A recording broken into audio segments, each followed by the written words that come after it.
new war breaking out between the states. PayPal pulls out of North Carolina, and 40% of evangelical Republicans apparently don't believe that the Bible is the Word of God. This is SkyWatchTV for Thursday, April 7th, 2016. I'm Derek Gilbert. First up, more to the story, as I expected, the so-called Panama Papers that I told you about on Tuesday. I'll try to get through this quickly and hopefully make some sense out of this. Releases are coming fast and furious about this stash of 11 million documents that were obtained from a Panamanian law firm called Mossack Fonseca. Don't know how the documents got leaked or wound up in the hands of a group called the International Coalition of Investigative Journalists, but there they are. A number of world leaders and their families had their private offshore tax havens revealed and disclosed by the disclosure of these documents. The most ironic revelation was probably that the president of the Chilean branch of Transparency International was hiding money in offshore accounts. Transparency International is a corporation, an organization rather, based in Germany that monitors and exposes corporate and political corruption around the world. Awkward. But as I speculated on Tuesday, Iceland's Prime Minister Sigmundur David Gunnlaugsson has in fact resigned after disclosure of his private offshore account to which he received payments during Iceland's banking crisis in 2007 and 2008. But when you start digging into this, here's where things begin getting interesting. Again, this group that's releasing these documents calls itself the International Consortium of Investigative Journalists. Now, unlike WikiLeaks, which, when it gets its hands on a stash of documents like this, publishes everything to the internet and lets the chips fall where they may, the ICIJ is being selective about what gets released, and that is what's interesting, because the documents that they're releasing appear to all be related to people who are enemies of George Soros, who just happens to be a financial supporter of the ICIJ, the United States, and or old global banking interests, old money. So, how does this shake out? What does this in fact mean? Well, Gunnlaugsson, we'll take him for example, the former Prime Minister of Iceland. He played hardball with the bankers in Iceland during the banking crisis. You see, the banks there wanted to get a bailout, like the ones the American taxpayers, you and me, gave to the banks here, because, you know, they were too big to fail. Well, people in Iceland essentially told their banks to pound sand and nationalized some of them, and now Gunnlaugsson is out of a job. Now, that doesn't make what he did right or moral, but it is interesting to note that he is paying a penalty for his offshore tax haven when other global elites who did the same thing are not. So, as with anything reported in the major media, there's one important question that has to be asked. Cui bene? Who benefits from the release of this particular information? In this case, it is certainly not, well, the nation of Panama, where Mossack Fonseca, the law firm at the center of this, is based, or places that have traditionally been tax shelters for global elites like the Bahamas, Bermuda, the Cayman Islands, or the British Virgin Islands. They apparently are paying a price for the success of Mossack Fonseca in setting up tax shelters for global elites. So who benefits? Well, from the "it's probably not a coincidence" file, Business Week reported a couple of months ago that the world's new favorite tax haven is the United States, and in particular the states of Nevada, Wyoming, and South Dakota. And which company is benefiting from this new status as a tax haven? Rothschild, the old European banking company family, which has set up a trust company in Reno, Nevada. And Rothschild is busy moving the wealth of foreign clients from those offshore havens like the Caymans to Nevada, where trusts are exempt from new international financial disclosure laws. So the bottom line, it appears that this disclosure, the Panama Papers, by a group backed and funded by George Soros, is a controlled release aimed at punishing those who would dare oppose the global banking cabal. And in other news, U.S. Navy has intercepted a shipment of weapons from Iran headed for the Houthi rebels in Yemen. Seizure took place in the Arabian Sea March 28th. This is the third intercept of Iranian weapons in recent weeks. This load included 1,500 AK-47 rifles, 200 rocket-propelled grenade launchers, and 2150 caliber machine guns. The Navy let the crew of the vessel go after seizing the weapons. The Chief of Staff of Iran's armed forces, Major General Hassan Firouzabadi, had some choice words for President Obama Tuesday. The general was responding to recent comments by the president that Iran was not abiding by the spirit of the nuclear agreement reached last July. General Firouzabadi said, "We studied the details of the agreement, and all we saw was text. We don't have any information about its spirit." In other words, we're going to do what we want. Things are getting testy here at home between states of the Union. Almost a new war between the states, if you will. The governor of Mississippi, Phil Bryant, signed a bill on Tuesday that allows private and public businesses to refuse service to same-sex couples based on the employer's religious beliefs. The bill's stated goal is to protect those who believe that marriage, well, is marriage. One man, one woman, and that sexual relations should only take place inside marriage, and that male and female genders are unchangeable. That is a biological fact, by the way. Of course, there are plenty of people out there who disagree with these truths, which we hold to be self-evident. So, one of those who disagrees is Andrew Cuomo, the governor of New York. He immediately issued an executive order banning all non-essential state travel by New York state officials to Mississippi. Last week, he banned all non-essential state travel by New York state officials to the state of North Carolina, following that state's enactment of a law barring transgender individuals from using bathrooms other than those that are appropriate for their biological sex.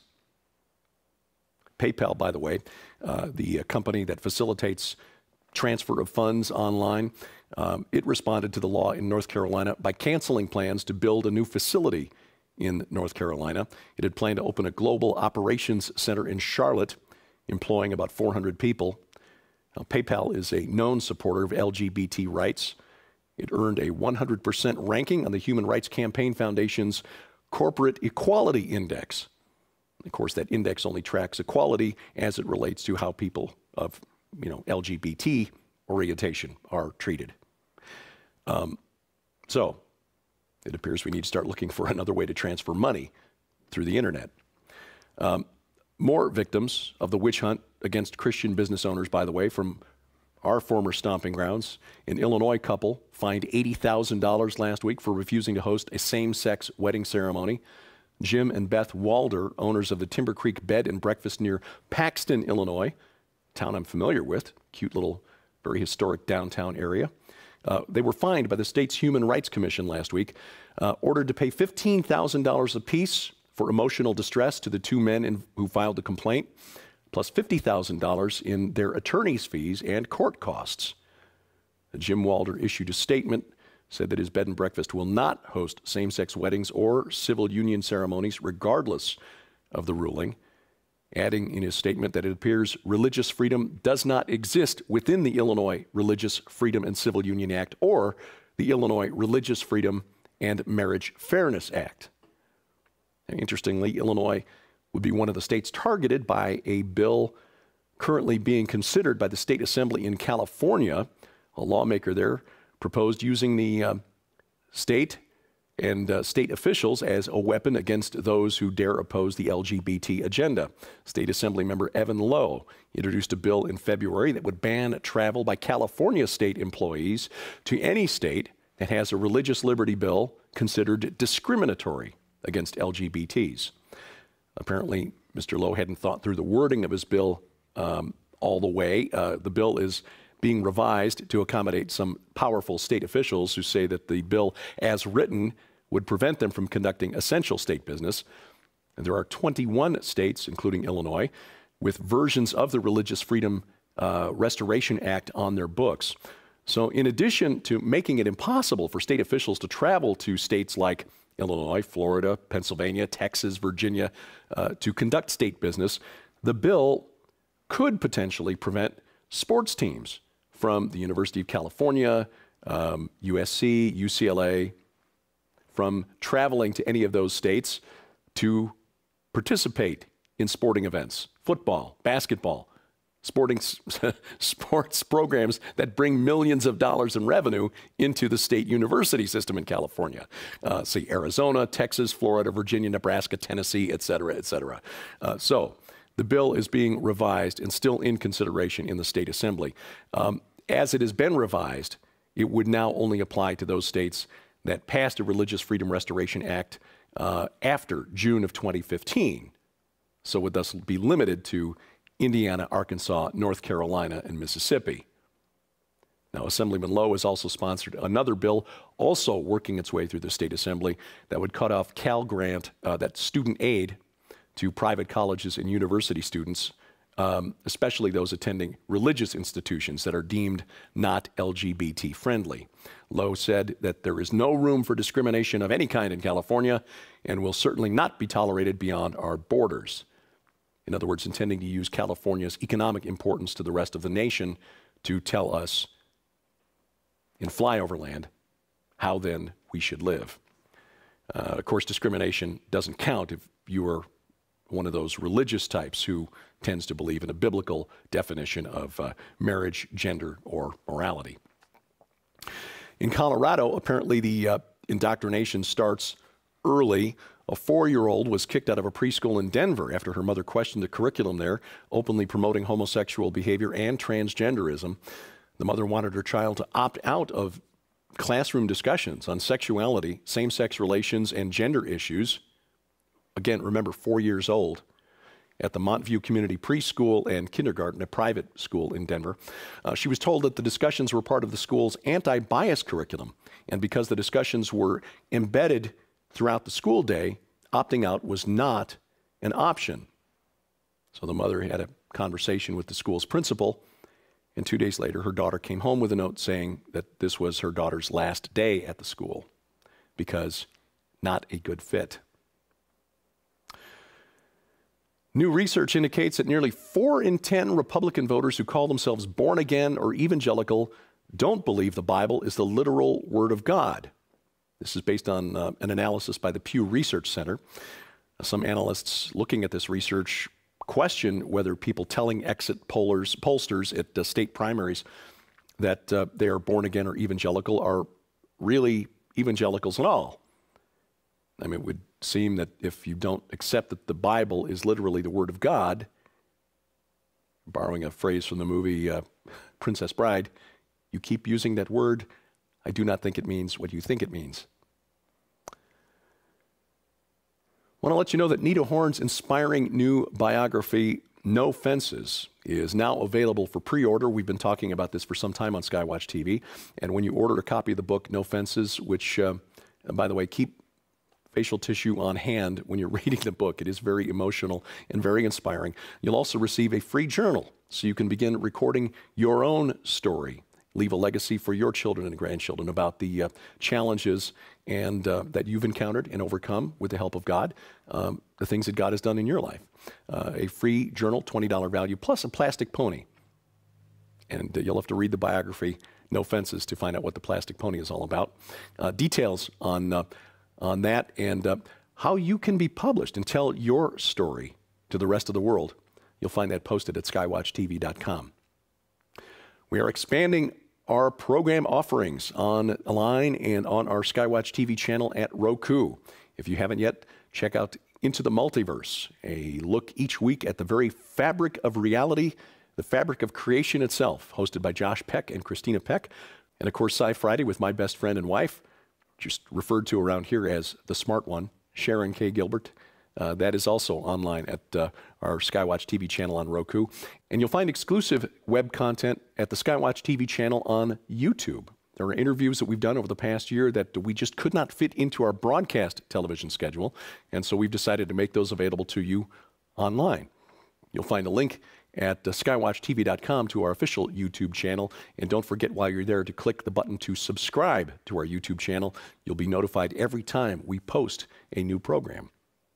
And if you want SkyWatch TV on the go, an audio version is available, the SkyWatch TV podcast. All of these daily updates are interviews and the regular SkyWatch TV program available in audio format that you can take with you on your smartphone, tablet, or MP3 player. You'll find the link in the top menu bar at skywatchtv.com. Our discussion on SkyWatch TV this week is about the green movement and how it is actually a return to pagan nature worship. In fact, taking us all the way back to the Tower of Babel. Sheila Zielinski, author of Green Gospel, The New World Religion, is our guest. If you haven't seen the program yet, you've got another opportunity on Saturday, actually two opportunities. The Victory Television Network, 3:30 p.m. Central Time, and the Christian Television Network, Coast to Coast on DirecTV Channel 376, and Dish Network, Channel 267. That's Saturday night at 7:30 p.m. Central Time. Speaking of video, you can bring the Rocky Mountain International Prophecy Conference to your home via video. The live stream is available again this year. 3 different packages, the main room, the Aspen room, or both for a discount. And this year, the presentations will be archived for 6 weeks after the conference. All 32 of the speakers of the conference will be featured. You'll find more information online at prophecywatchers.com. Your support is crucial to us at SkyWatch TV. In the month of April, our thank you for your support, your donation of $20 or more, we'll send you this Amazing Grace glass block paperweight, a very decorative ornament reminder of what the gospel is all about, the amazing grace of Jesus Christ, and a copy of the Aramon Gate audiobook, the novel by Tom and Nita Horn, done in audio form on the CD. Again, our gift to you for $20 or more. For information and to donate, log on to skywatchtv.com/donate. And as always, I remind you that your mouse finger can also help us by clicking like, clicking share, or clicking subscribe at these places online. And if you're curious about the stuff I post to my website, Twitter feed, Facebook, those addresses are there. My email address for your comments, questions, and suggestions, dgilbert@skywatchtv.com. And thank you for watching as we keep watch. I'm Derek Gilbert, and this is SkyWatch TV. Most American families are just 72 hours away from disaster. Here at SkyWatch TV, we hope we can help avoid that.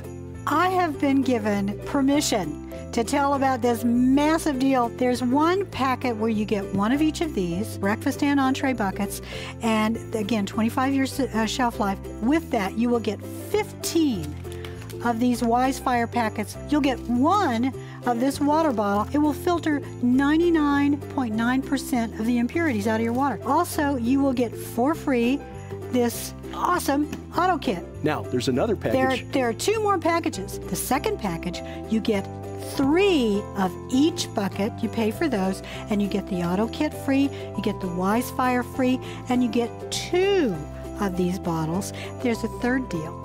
You won't believe this one. You get 6 of each of these. You get the auto kit free, you get the Wise Fire free, you get 2 bottles. Guess what else? You get the Mac Daddy 50-gallon water storage container. If the electric grid goes down, one of these is going to come very handy. 3 packages for preparedness, one that feeds a family of 6 for a month, one that feeds a family of 6 for 3 months, and one that feeds a family of 6 for half a year, and of course that includes the 50-gallon water tank. You'll find all of those deals online, the Wise Food Preparedness Specials at skywatchtvstore.com.